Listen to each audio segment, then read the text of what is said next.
বুঝলা না গরিবের কান্দন শুনলা না, ঘর বাড়ি ভাঙ্গা পথের কাঙ্গাল বানাইলা। ও ঘর বাড়ি ভাঙ্গা পথের কাঙ্গাল বানাইলা।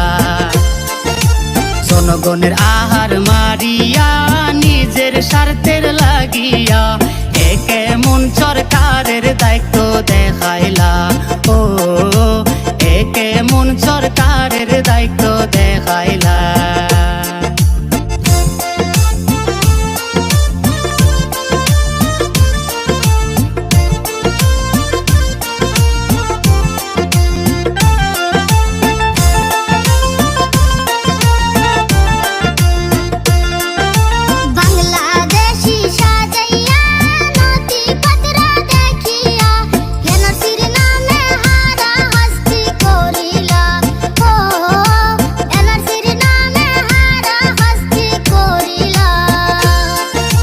বাংলাদেশি সাজাইয়া নথিপত্র দেখিয়া এনআরসির নামে হারাহাস্তি করিলা।